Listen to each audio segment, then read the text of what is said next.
cinéphile. Quels films sont à voir au cinéma en ce moment? On va faire le point avec notre spécialiste cinéma, c'est Rémi de clap.ch. Bonjour Rémi. Bonjour Simon, bonjour tout le monde. Ça va bien? Ça va très bien.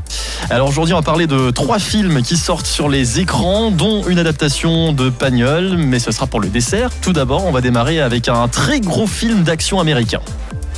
Oui, il s'agit d'Ambulance, le dernier film de Michael Bay à qui l'on doit The Rock, Bad Boy et les Transformers, pour ne citer que.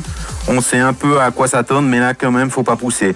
Pour résumer vite fait, c'est la prise d'otage d'une ambulance avec à son bord une infirmière et un policier gravement blessés par 2 demi-frères qui viennent de foirer un hold-up. Pourquoi pas? Mais non. C'est filmé en caméra non pas portée mais bousculée et attention ça dure quand même 2h16, faut avoir l'estomac bien accroché, c'est assourdissant et abrutissant et pour couronner le tout ça sombre dans un sentimentalisme parfaitement indécent de mièvrerie. Bon, je crois qu'il vous a pas trop plu alors. Ah non du tout, vraiment pas du tout. Dans le deuxième film dont on parle ce mercredi, il ne s'agit pas de course-poursuite mais l'héroïne court beaucoup. Dans un plein temps, elle court Julie. Entre ses 2 enfants, son boulot comme première femme de chambre dans un palace parisien, les allers-retours entre la banlieue et la ville lumière, un entretien pour un travail plus dans ses cordes, elle a de quoi faire. Et cerise sur le gâteau, c'est la grève des transports publics. Dans le rôle de cette femme constamment en route, Laure Calmy confirme après son César de l'année dernière pour Antoinette dans les Cévennes qu'elle est une actrice passionnante qui prend à bras-le-corps les rôles qu'on lui confie. Et là, elle est servie sur un plateau par Éric Gravel qui signe un film très réussi abordant une vie quotidienne qui n'a pas le temps d'être banale. C'est intelligent, haletant, on court avec Julie, parfois drôle, touchant, mais le film ne sombre jamais dans la monotonie.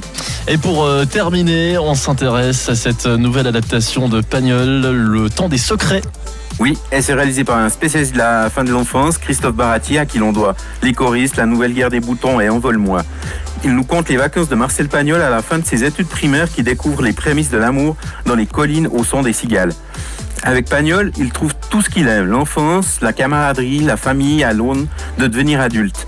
Une nouvelle fois, il réussit parfaitement son coup, il recrée parfaitement l'époque et l'ambiance du sud de la France. Il a souvent montré qu'il dirigeait très bien les enfants et il le prouve de nouveau. Dans le rôle du père de Marcel, Guillaume de Tonquédec est impeccable comme d'habitude. Il se permet même une petite fantaisie pour confronter l'univers des enfants et des adultes par rapport à l'œuvre de Pagnol, tout à fait originale et très pertinente. Merci Rémi pour les infos ciné avec plaisir de la semaine. On vous retrouve mercredi prochain.